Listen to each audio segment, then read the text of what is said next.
Remember that black guy that said that he would rather sleep with a dog than sleep with a black woman? And he was married to that white tea woman that pew-pewed him? Remember that? That woman got away with it. The charges got dropped.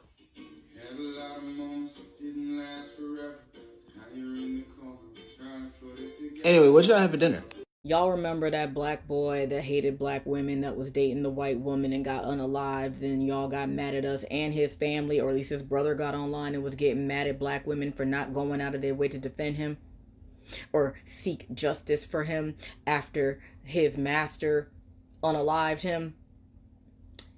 I told y'all 2 years ago why these women get away with unaliving black men. Y'all don't like to listen. So let's review here, okay? I'm going to give y'all a review. Now, y'all remember Telvin, right? Telvin was the black man that found his white queen and was very, very obsessed with letting black women know that he had a white queen by reminding black women how he thought of us, how awful and terrible and all the things we were not because she was his prize. No charges for woman in Burke County unaliving of boyfriend. This is the woman Hannah right there that had her pew pew just happened to discharge in his chest and he lost his life in the process. A grand jury returned a no bill for Hannah G. Cobb, who was arrested and charged with a felony involuntary unaliving in the unaliving of Telvin Osborne. Yeah, this story that y'all wanted us to jump out and put on our capes for.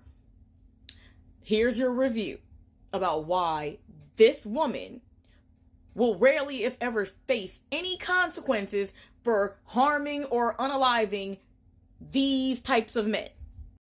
In 1669, Virginia's Colonial Assembly passed a law regarding the unaliving of enslaved people who resisted their masters or those correcting them.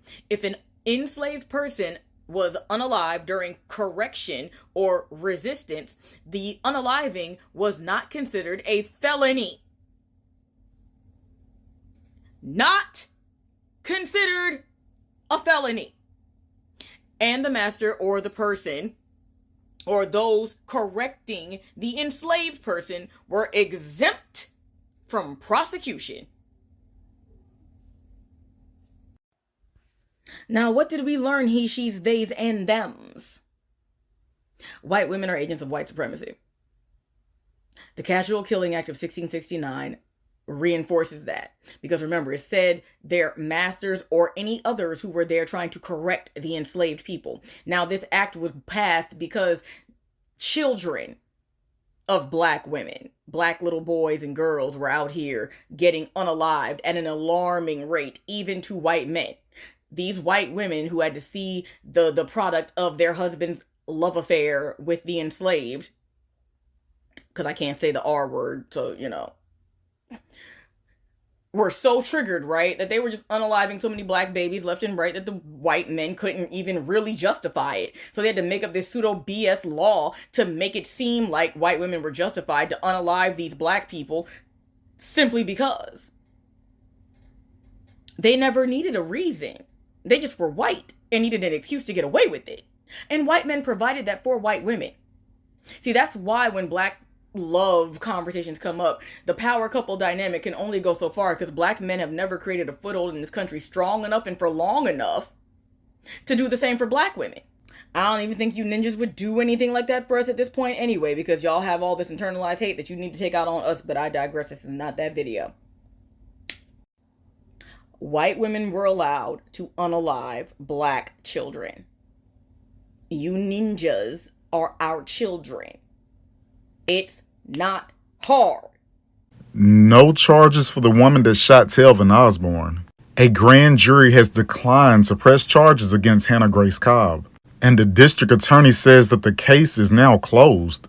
And if you hadn't heard, Hannah Cobb, age 25, was accused of unaliving Telvin Osborne, age 30, in their master bedroom after an argument had erupted. Pushing and shoving, she fires a fatal shot, taking the life of her children's father. She stated that they had been out all night and allegedly there was drinking involved. She says she was checking her firearm coincidentally, as they do every night. And while she was manipulating the weapon, she thought it was on safety and she fired it into his chest. But they're not even willing to pursue this case. So she was checking to see if the trigger worked. Y'all stay safe out there. I'm not saying that you should have a Nest videotape in your home.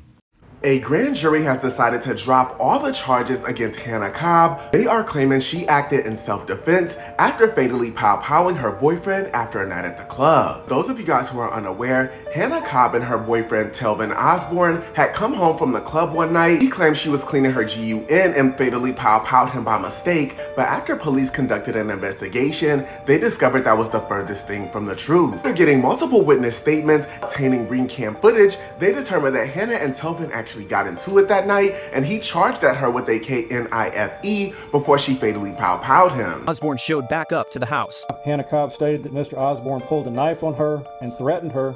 Now, according to news outlets, this all happened between 2 a.m. and 4 a.m. after they left the club. Hannah was upset because she accused Telvin of trying to talk to a woman. Cobb became upset that night because she believed he was talking to another woman. From there, she proceeded to lock them out of their trailer. Now, Telvin was upset and trying to find a way in. He eventually found a spare key, got access to the home, reportedly began to threaten Hannah. He was locked out and trying to gain entry back into the home. Attorneys are claiming he texted her things like, "You better hide," and "hide." Text messages from Mr. Osborne to Hannah Cobb began around 4:48 in the morning, with messages including "hide" and "you better hide." After he gained entry to the home, Hannah is claiming she called his mom to try to get him to calm down because she saw him with a 8-inch KNIFE. However, that did not de-escalate the situation. They are claiming that Telvin put his hands around Hannah's neck, slammed her against a wall, and eventually she fled into a bathroom and locked herself in the bathroom. Hannah Cobb says that Telvin returned to the home with a knife, that he broke in, he threatened her, and he choked her, and she managed to break free from him and went into a bathroom. Now, while in the bathroom, she allegedly claimed that she was going to harm herself before Telvin broke in, and it's at that point that she turned the GUN to him and powed him in the chest one time, resulting in him passing. Indicated that she was going to harm herself, but when he broke into the bathroom, she turned and fired the gun one time at Mr. Osborne. Now, this happened back in February of 2025, and people definitely found her initial story of cleaning her GUN after a night out on the town very strange. She is claiming that they did that as a family practice to them experiencing a break-in in the past. While that may be something that they did regularly, it's not what they did that night. After a jury reviewed all the footage, dropped the charges against Hannah, claiming that she was acting in self-defense and she was good to go home. She just cannot own firearms anymore. Guys, I'm curious to know what y'all think regarding this entire situation. Are y'all surprised that Hannah got off? Let me know down in the comments, you guys. This white bitch killed her boyfriend, her black boyfriend, and got away with it. After she done killed him, they gave her a $25,000 bond. This lets you know the court don't give a fuck about no black man, bro. No judicial system. She told them after they came out from drinking and partying, she was cleaning her gun and it accidentally went off and shot her boyfriend. The jury seen this evidence, which is her words, and said, okay, we will not charge her. It's a no bill. A no bill means it will not be going to trial. Case motherfucking closed. Y'all niggas better stay away from these white women, bro. Better ask Jack Johnson. They made laws from him for putting that BBC in one of these white hoes.